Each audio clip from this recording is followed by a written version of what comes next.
My daughter-in-law walked into my kitchen wearing her usual bright smile, holding 2 steaming cups of coffee like she was carrying the crown jewels.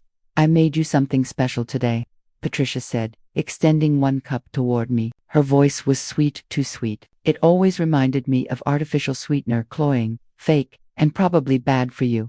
The coffee smelled off, not exactly bad, just sharp and chemical. Something wasn't right. Call it professional instinct or plain old paranoia. But when you've spent 3 decades putting criminals behind bars, you learn to trust your nose when something feels wrong.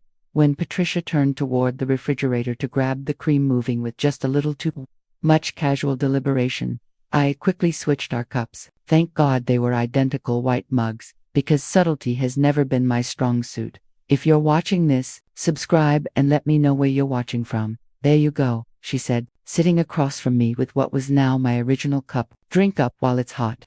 Her smile was picture perfect, the kind you see in family photos, right? Before someone files for divorce, Michael was in the living room, reading his newspaper like he did every Sunday morning for the past 3 months since they'd gotten married. Such a whirlwind romance, 6 months together, married after 3. But then again, when you know you want someone's money, you know, right? I really tried to be supportive. I did, but something about Patricia always felt rehearsed, like she was playing the role of a devoted daughter instead of actually being one. We chatted about the weather and Michael's work while I pretended to sip my coffee and watched Patricia take her first drink. Her face twisted slightly, like she'd tasted something unpleasant, and she set the cup down without taking another sip. Interesting, she didn't say a word about the taste, which was even more interesting. 20 minutes later, she started coughing, not a polite little throat-clearing cough, but deep, violent spasms that looked genuinely painful. "Something's wrong," she gasped, gripping the edge of the table as the coughing worsened. Her face flushed red, and panic crept into her eyes. Real panic, which was curious, considering she'd been the one who brewed this particular blend. "Michael," I called toward the living room, even though part of me was genuinely fascinated by this unexpected turn of events. "Michael, come here." My son rushed into the kitchen just as Patricia doubled over, struggling to breathe between coughing fits. "Take me to the hospital," she wheezed, clutching his arm. "Please, something's very wrong." We rushed to the car, Patricia leaning heavily on Michael while making all the appropriately distressed noises. One thought kept looping through my mind, that coffee had been meant for me, which meant my loving daughter-in-law had just poisoned herself with her own murder weapon. How delightfully ironic. The emergency room was pure chaos, which felt fitting. Patricia's condition worsened during the drive, more violent coughing, labored breathing, and an angry rash spreading across her neck like some medieval plague. The medical team moved quickly, hooking her up to monitors and firing off questions none of us could answer without admitting to attempted murder. While Patricia was being examined and putting on quite the performance of suffering, Michael turned to me with worried eyes. "Mom, I'm going to our house to get her personal things, pajamas, toothbrush. You know how hospitals are." "Of course, sweetheart," I said, patting his arm. How thoughtful of him to think about comfort items, while his wife was potentially dying from mysterious poisoning. Such a caring husband. I settled into the waiting room, watching nurses hurry past and trying to process how my quiet Sunday had taken such a dramatic turn. The magazines were at least 2 years old, which gave me plenty of time to reflect. 1 to 2 hours later, Michael returned with Patricia's overnight bag, looking perfectly exhausted and concerned. Almost immediately, as if en route, Dr. Rodriguez emerged from the treatment area, wearing the grim expression. "Doctors, save for really bad news. We found traces of a toxic substance in her bloodstream," he said clinically. "This appears to be deliberate poisoning." The word poisoning hung in the air like a death sentence, which, technically, it had been meant to be. Before I could fully process the irony of it all, Patricia's voice rang out from behind the curtain, weak but surprisingly clear for someone who had been at death's door just moments earlier. "She poisoned my coffee." Patricia pointed straight at me, her fingers shaking, though it seemed to have recovered remarkably well for someone who had nearly died hours earlier. "Elena made me drink it." "Well, that was gratitude for you." Here I was, having inadvertently saved her life by switching the cups, and she repaid the favor by trying to frame me for attempted murder. The younger generation truly had no sense of irony. The police arrived within minutes. Apparently, attempted murder gets priority response. Detective Martinez took our statements separately, and I told him exactly what had happened. the strange smell, my instinct to switch the cups, Patricia drinking what had been meant for me, the truth, basically minus the part about how oddly satisfying it had been to watch someone hoist themselves on their own petard. Mrs. Wilson, Detective Martinez said carefully, if you suspected the coffee was dangerous, why didn't you simply refuse to drink it? A fair question, explaining that 30 years of prosecuting criminals had given me a sixth sense for murder attempts, felt like it might raise more eyebrows than it answered. I wasn't completely sure, I said, which was technically true. I just knew something smelled wrong. When Michael was questioned, his response cut deeper than any prosecutor's cross-examination. My mother's been acting strange lately, he said, not quite meeting my eyes as he calmly threw me under the metaphorical bus. I mean, I don't think she'd hurt anyone, but the hesitation in his voice was unmistakable. My own son hedging his bets between his wife and his mother like he was placing odds at a racetrack. How absolutely charming. Later that evening, Detective Martinez informed me, Mrs. Wilson, we need to verify a few things at your house. The way he said verify made it clear this wasn't a request. It was a politely worded command performance. I went with them, watching as they conducted what they called a routine search of my home. Routine, my foot. They were hunting for evidence and, judging by their focused expressions, they fully expected to find it. 20 minutes later, they struck gold, or rather, they found exactly what someone had wanted them to find. A small bottle of clear liquid hidden in my bathroom cabinet, tucked neatly behind the aspirin like some kind of deadly Easter egg. Alongside it was a handwritten list that included Patricia's name and what appeared to be a receipt for chemical supplies. How convenient, how utterly, perfectly convenient. I've never seen any of this before, I said, staring at the evidence that had somehow materialized in my own bathroom. The handwriting on the list looked suspiciously like mine, which meant either someone was very good at forgery, or I'd developed a split personality with homicidal tendencies. The officers exchanged those meaningful glances, law enforcement perfects during training, the look that says we've got our suspect without saying a word. This is highly suspicious, one murmured to his partner, clearly forgetting I was standing 3 feet away, but we'll need computer analysis and expert testimony to build a solid case. The other replied, someone who had obviously watched far too many crime shows. Ma'am, we'll be back tomorrow morning with a full search warrant, Detective Martinez said, his tone professionally courteous, the kind reserved for people who are very likely going to jail. We'll need to examine your computer and bring in forensic specialists. They left a patrol car parked in front of my house, officially for my protection, unofficially for surveillance. I stood at my kitchen window watching the officer inside.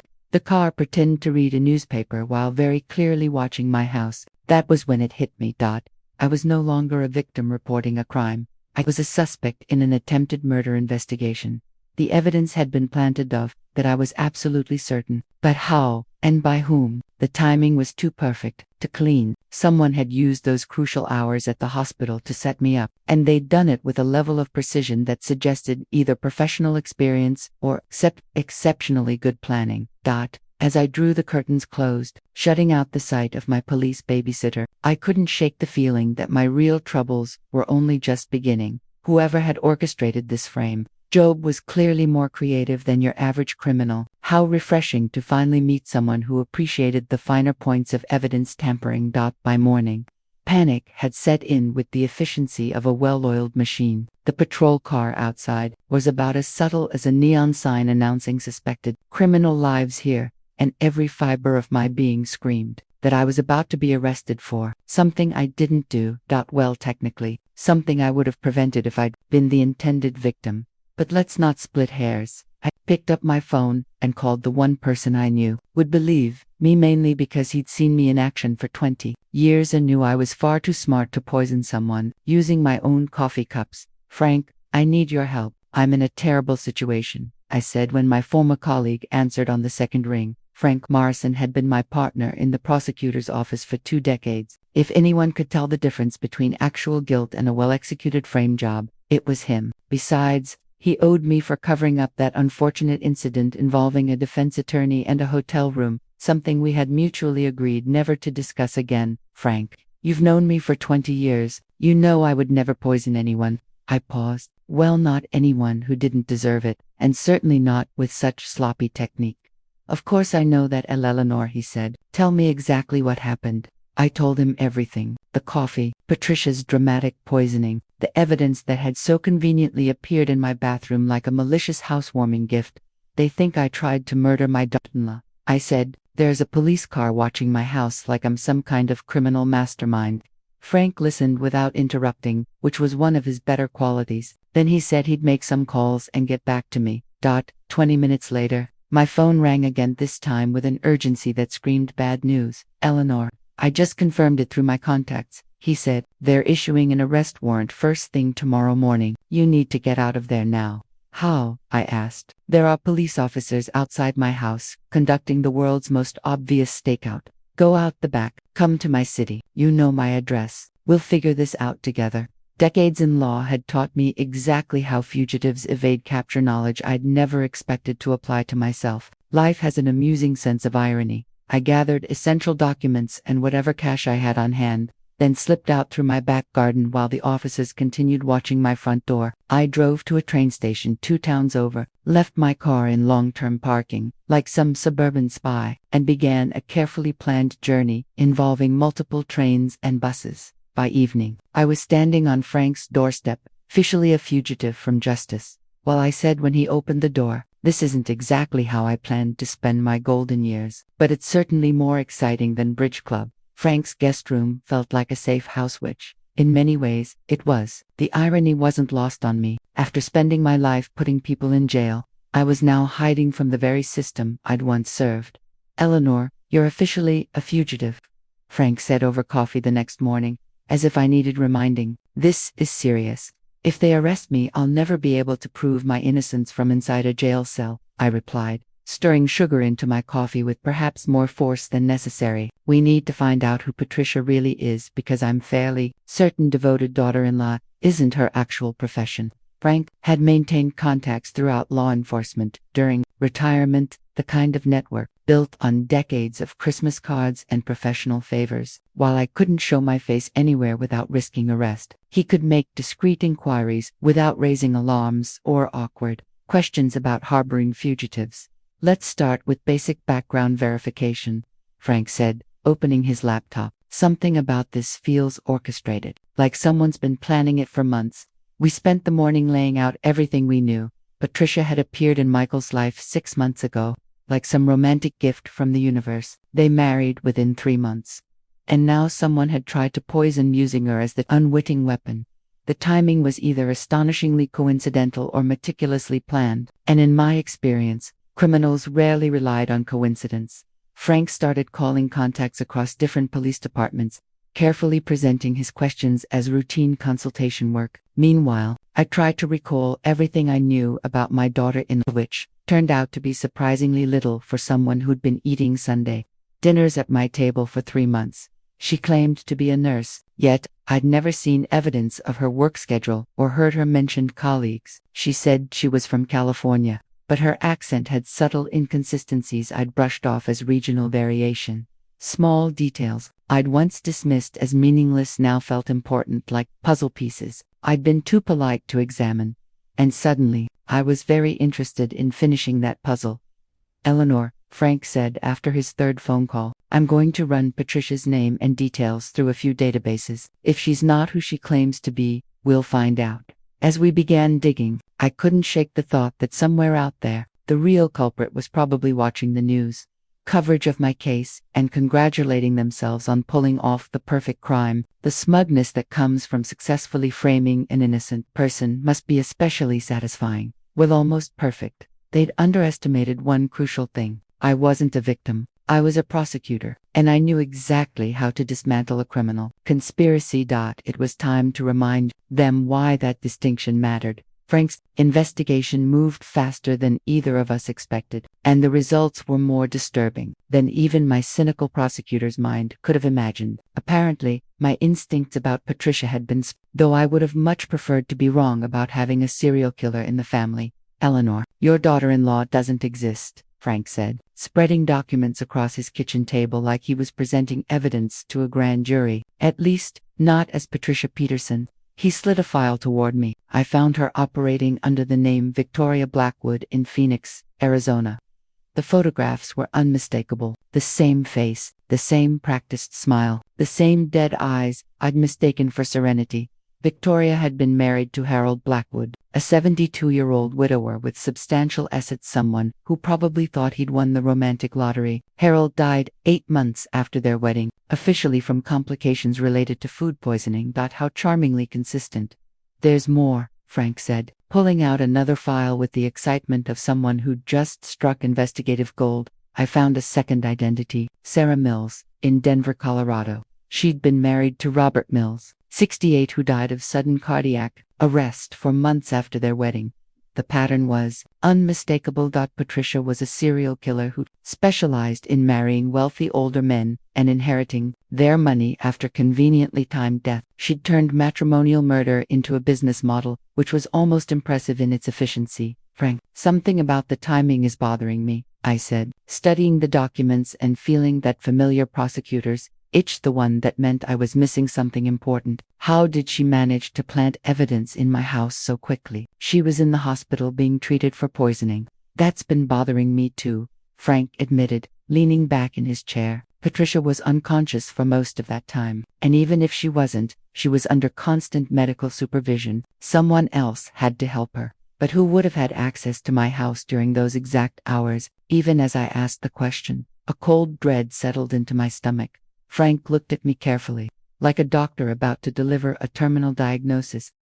Eleanor, only Michael had access to your house during that period, and if he didn't go where he said he went, my stomach dropped like I'd just been pushed off a cliff. My son would never do that, I said quickly. He was shocked when Patricia got sick. But even as the words left my mouth, I could hear the doubt creeping into my voice. Sometimes the people we love surprise us, Frank said gently, though his expression told me he was thinking the same dark thoughts I was desperately trying to avoid. I'm just saying, the timing was very convenient. The doubt he planted spread through my thoughts like poison, contaminating every memory of that day. Someone had planted that evidence with perfect timing and intimate knowledge of my home. The question was whether my son had betrayed me, or whether I was simply paranoid. Given recent events, paranoia felt like a perfectly reasonable response. Frank's words haunted me through a sleepless night, looping over and over like an emotional torture device. The next morning, a sudden realization made my blood run cold and reminded me why I'd once been a very good prosecutor. I noticed things other people missed. Frank, I said, sitting bolt upright, I just remembered something important. A few days ago, I installed a security camera by my front door because of break-ins in the neighborhood. You have footage from that day? Frank asked, his eyebrows shooting up like he'd just spotted evidentiary gold. With everything that's happened, I completely forgot about it. I grabbed my phone and opened the security app with the kind of desperate hope usually reserved for lottery tickets. If Michael really went to his own house like he said, the camera wouldn't show anything. But if he came to mine, my hands shook as I scrolled through the footage from the day. We were at the hospital. Frank leaned over my shoulder as I found the exact time window. Both of us held our breath like we were defusing a bomb. And there, it was clear, as day and twice as damning. Michael's car pulled into my driveway at the exact time he claimed he'd been at his own house. The footage showed Michael walking up to my front door with keys in his hand, moving with the kind of deliberate confidence that said he knew exactly what he was doing. Then, it showed him entering my house and staying there for over an hour, more than enough time to plant evidence all over the place and probably redecorate while he was at it. Worst of all, the video showed him leaving through my back door, clearly trying to avoid the front camera, because nothing says innocent son running errands quite like sneaking out the back door of your mother's house. He lied, I whispered, staring at the screen as if it might suddenly change and show a different version of events. My own son had lied to the police about where he'd been. Frank placed a hand on my shoulder, the kind of gentle sympathy usually reserved for funeral parlors. Eleanor, I'm sorry, he said quietly, but now we have concrete evidence. I couldn't speak for several minutes. The betrayal cut deeper than any physical wound, like someone had reached into my chest and rearranged my vital organs. My son, the child I had raised, supported through every failure, celebrated through every small success, and he had actively helped frame me for attempted murder. Why? I finally managed, though it came out more like a croak. Why would Michael do this? I don't know, Frank said softly, but we're going to find out. The sweet family dinners, the loving conversations, the concern in Michael's eyes at the hospital. It had all been an elaborate performance. My son was a stranger wearing a familiar face, and apparently, he was far better at acting than I'd ever given him credit for. How delightfully twisted. I'd raised my own Judas, and he'd sold me out for considerably more than 30 pieces of silver. Despite Frank's protests and his very reasonable concerns about my mental health, I knew exactly what I had to do. I'm going there, Frank. I need to confront my son with all the evidence. Eleanor, that's dangerous, Frank said, using the tone people reserve for talking someone off a ledge. You're a fugitive, and now we know Michael can't be trusted. This could be a trap. I need to hear it from him before we go to the police, I said, checking my car keys with the determination of someone who had already made an irreversible decision. I need to understand why my own son thought murdering his mother was a reasonable weekend activity. I drove to Michael's house that evening, my heart pounding with a mix of rage and heartbreak that felt like emotional whiplash. When I arrived, the lights were on, and I could hear voices inside, more than one, which meant Patricia was there too. Perfect. Nothing brings out people's true colors quite like a family reunion. I crept around to the side window and crouched down to listen, feeling like some kind of suburban spy. What I heard confirmed my worst fears and shattered whatever faith I still had in both my parenting and my son esse moral compass. Stop feeling guilty about this, Patricia said. Her voice was cold and calculating, like she was discussing weekend plans instead of attempted murder. Remember what we're doing this for. $7 million and a completely new life. I know. But seeing my mother like this, running from the police, Michael's voice wavered, weak, conflicted, though not nearly conflicted. Enough for someone who just framed his mother for attempted murder. Your mother, Patricia interrupted smoothly, who treated you like a failure your entire life, who never believed in you. Her manipulation was flawless, striking every insecurity with surgical precision. With me, she continued, you're finally the man you were meant to be. I pulled out my phone and started recording, carefully setting it on the windowsill so it captured both of their faces. At least I'd have proof of their conspiracy, assuming I lived long enough to use it. You're right, Michael said, his voice growing stronger with conviction. She never respected me. At least with you, I feel like I matter. Suddenly, Patricia's eyes snapped to my phone like a predator locking on to prey. Michael, she said sharply, your mother is here. Before I could move, Patricia grabbed something from a drawer, a gun, because apparently, my evening hadn't been dramatic enough yet. Her voice carried clearly through the window, meant for me to hear. You just made this so much easier, Eleanor. Now I can claim self-defense when you came back to finish what you started. I dropped below the window line, my heart racing like I'd just sprinted a marathon. Patricia was planning to kill me right there and make it looked like I'd returned to complete my so-called attempted murder of her. Well, at least she was consistent in her creativity. Eleanor, Patricia called out, her voice drifting through the night air as she moved through the house with the gun, sounding like some twisted game show host. I know you're out there. Let's finish this once and for all. I crouched behind the garden shed, struggling to control my breathing and wondering if this was really how my career in law enforcement was going to end, hiding behind garden tools while my daughter-in-law hunted me like an animal. The irony was almost poetic. If you had a taste for dark humor, come out, wherever you are. Patricia called in a sing-song voice that might have sounded charming if it hadn't been paired with attempted murder. You can't hide forever, and frankly, I'm getting impatient. Through the open door, I could hear Michael's panicked voice. Patricia, this is getting way too dangerous. Maybe we should rethink this. Rethink what? Patricia snapped, her patience clearly gone. She saw us. She heard everything. There's no going back now. Michael, we have to kill her for real this time. But what if someone hears the gunshot? Michael protested. The neighbors could call the police. Then we say she attacked me and I defended myself. Patricia replied calmly, with the confidence of someone who had clearly planned this out. The police already think she's a would-be murderer. This just makes their case easier.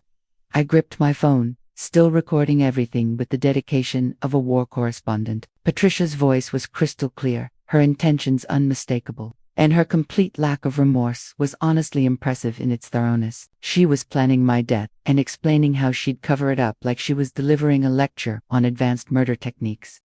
Michael, help me search the yard, Patricia commanded, sounding very much in charge of this criminal enterprise. She can't have gone far, and I'd like to wrap this up before the late news starts. I heard footsteps on the patio, then moving closer, slow, deliberate, systematic. They sounded like people who had watched far too many detective shows. My only hope was to stay low and pray. They searched the other side of the yard first, buying me time to escape. This is completely insane, Michael said. And yet, I could hear him following Patricia's orders anyway because apparently attempted murder was where he drew the line on independent thinking. Insane is letting a 70-year-old woman ruin our perfect plan, Patricia replied coldly. We've come too far to let her destroy everything now. Besides, think of it as early inheritance. As they moved toward the far corner of the yard, I saw my chance. Staying low and moving with a level of stealth I'd never needed before, I crept toward the gate and slipped into the alley behind the house. I ran to my car with more speed than I'd managed since high school track, my hands shaking as I started the engine. I had everything I needed. Now, the video of Michael planting evidence, audio recordings of their conspiracy, Patricia's direct threats to kill me. It was time to end this nightmare. Resuming. I survived long enough to see justice served. I drove straight to Frank's house, my hands still trembling from adrenaline and the surreal experience of being hunted by my own family. Frank, I said when he opened the door, I have everything. Patricia tried to kill me, and I got it all on recording. Frank took one look at my face and immediately put on coffee because, apparently, surviving attempted murder called for caffeine. We spent the next hour reviewing everything, the security footage of Michael, the recordings of their conspiracy, and Patricia's disturbingly clear threats against my life. It was more than enough to prove my innocence and expose their guilt.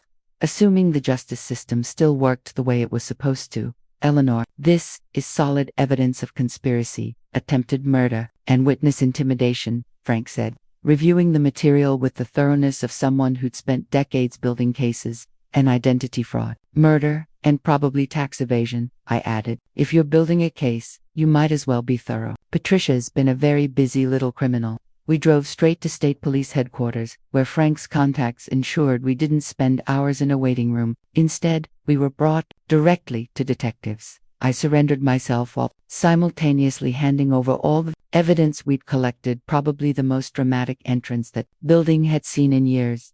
Mrs. Wilson, Detective Captain Rodriguez said after reviewing everything with laser focus, this completely changes the investigation. We're issuing arrest warrants for Patricia Peterson and your son Michael immediately.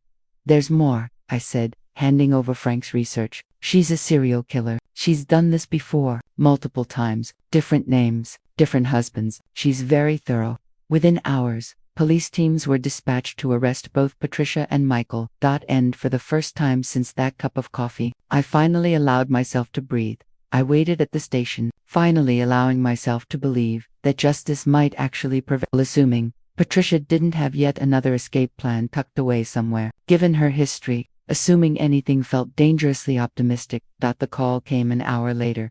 We have Michael in custody, the officer said, but Patricia escaped. The house had been empty except for Michael, who was sitting calmly in the living room, almost as if he'd been waiting for bump. Wherever Patricia was hiding, I had no doubt she'd already activated one of her backup plans. Knowing her, she probably had several.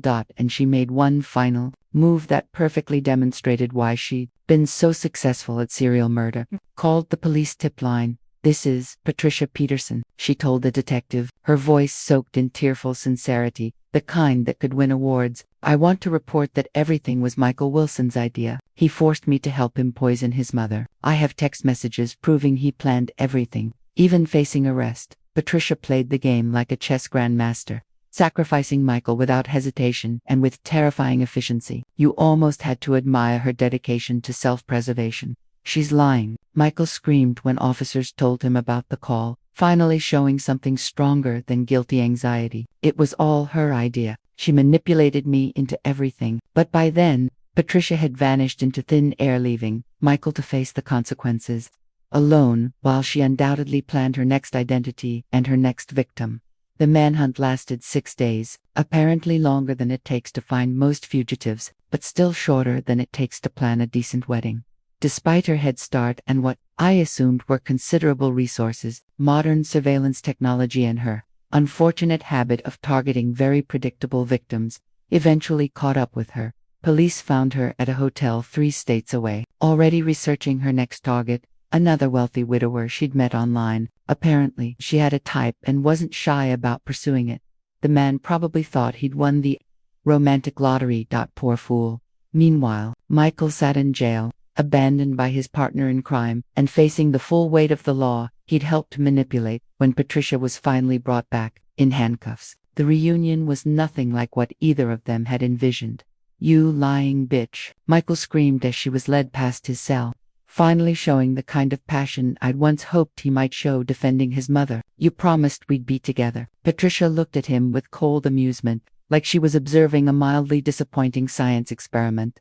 "Oh, Michael," she said softly, "you sweet, stupid man. Did you really think this was about love?" The trial was a spectacular display of mutual destruction, almost entertaining. If it hadn't involved my own family, Patricia insisted Michael had forced her involvement through threats and manipulation. Michael claimed Patricia was the mastermind who seduced him into betraying his own mother. "Ladies and gentlemen of the jury," the prosecutor said with the dramatic flair I once admired, "we have two criminals who conspired to murder an innocent woman and, now they can't even honor their criminal partnership." Patricia's path came back to haunt her in devastating detail. The families of Harold Blackwood and Robert Mills testified about their suspicions. Investigators laid out evidence of her identity fraud, and the timeline of deaths following her marriages painted a chilling picture of serial murder executed with frightening efficiency.